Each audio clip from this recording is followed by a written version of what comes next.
മൂവാറ്റുപുഴ നഗരത്തിലെത്തുന്ന യാത്രക്കാരെയും വിനോദസഞ്ചാരികളെയും ഒരുപോലെ കുഴപ്പിച്ചിരുന്ന ദിശാ ബോർഡുകൾ ഒടുവിൽ നവീകരിക്കുന്നു. തുരുമ്പ് പിടിച്ചതും തകർന്നു കിടന്ന കൂറ്റൻ ദിശാ ബോർഡുകൾ നഗരവികസനത്തിന്റെയും സൗന്ദര്യവൽക്കരണത്തിന്റെയും ഭാഗമായാണ് നവീകരിക്കുവാൻ തീരുമാനിച്ചിരിക്കുന്നത്. മൂവാറ്റുപുഴ നഗരത്തിലെത്തുന്ന യാത്രക്കാരെയും വിനോദസഞ്ചാരികളെയും ഒരുപോലെ കുഴപ്പിച്ചിരുന്ന ദിശാ ബോർഡുകൾ ഒടുവിൽ നവീകരിക്കുകയാണ്. തകർന്നും തുരുമ്പ് പിടിച്ചും കിടന്നിരുന്ന കൂറ്റൻ ദിശാ ബോർഡുകൾ നഗര റോഡ് വികസനത്തിന്റെയും സൗന്ദര്യവൽക്കരണത്തിന്റെയും ഭാഗമായാണ് നവീകരിച്ച് പുനഃസ്ഥാപിക്കാൻ ആരംഭിച്ചത്.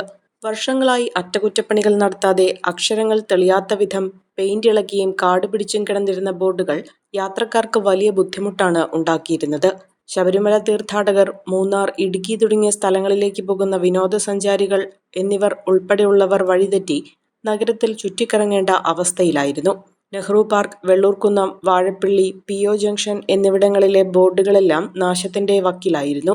തുരുമ്പെടുത്ത് ഏത് നിമിഷവും തകർന്നു വീഴാവുന്ന നിലയിലായിരുന്ന കൂറ്റൻ തൂണുകൾ അപകട ഭീഷണി ഉയർത്തിയിരുന്നു.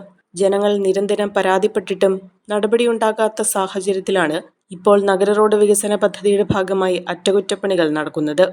പഴയ തൂണുകൾ ബലപ്പെടുത്തി പെയിന്റ് ചെയ്ത് അക്ഷരങ്ങൾ വ്യക്തമായി കാണാവുന്ന വിധത്തിലുള്ള പുതിയ ബോർഡുകളാണ് സ്ഥാപിക്കുന്നത്. ഇതോടെ ദൂരസ്ഥലങ്ങളിൽ നിന്നടക്കം നഗരത്തിലൂടെ കടന്നുപോകുന്ന ആയിരക്കണക്കിന് വാഹനങ്ങൾക്കും യാത്രക്കാർക്കും സുഗമമായി ദിശ മനസ്സിലാക്കാൻ സാധിക്കും.